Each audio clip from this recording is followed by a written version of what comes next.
Kia ora.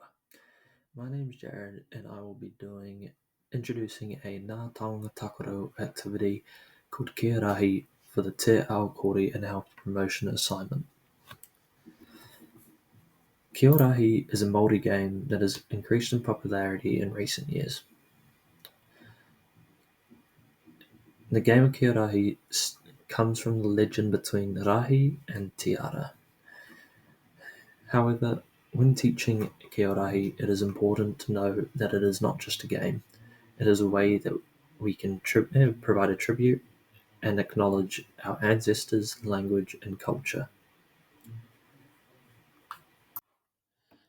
Ki-o-rahi originated from the story between Rahi and Tiara.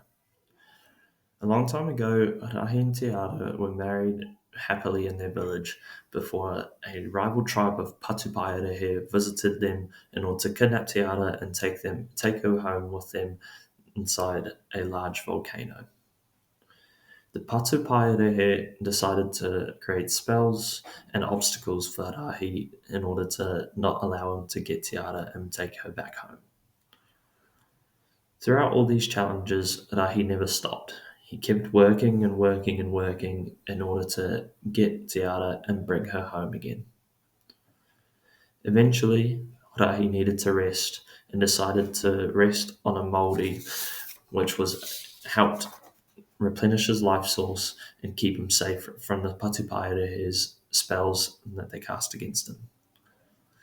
Eventually, Rahi's father and whānau created a bridge to connect the island that he was stuck on to the outside world.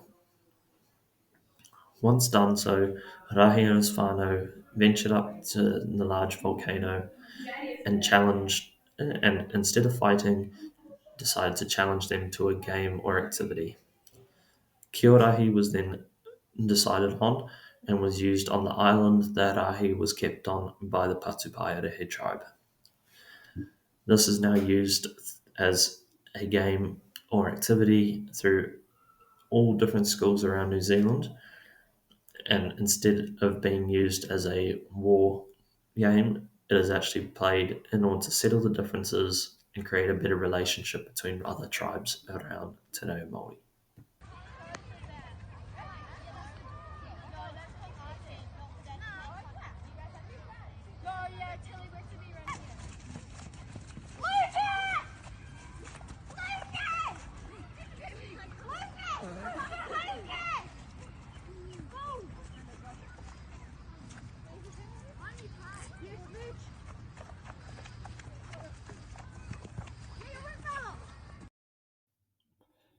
Ki-o-rahi is a large team game played between two teams, the Kioma and the Taniwha teams.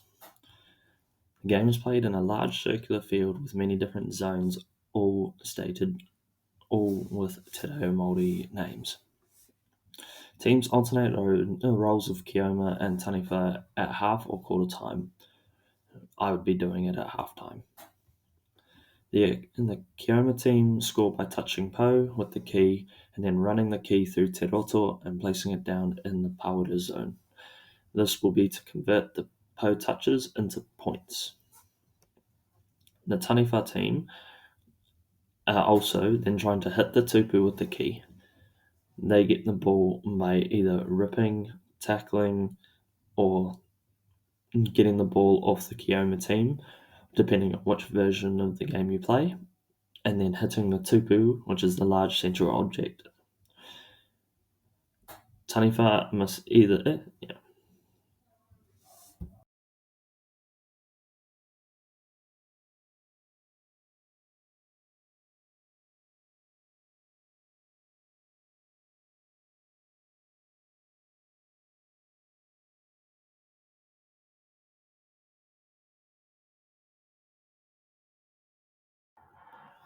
As seen in the diagram at the bottom right of the screen, there's the tupu area, the te wairua area, the pawaro, the te ara, which is the waypoint, the te roto zone, the te kaha ariti, which is the blockage, the barrier that stops people from being able to enter that, Then on the outside is the Te Ao zone with the Ngā Po.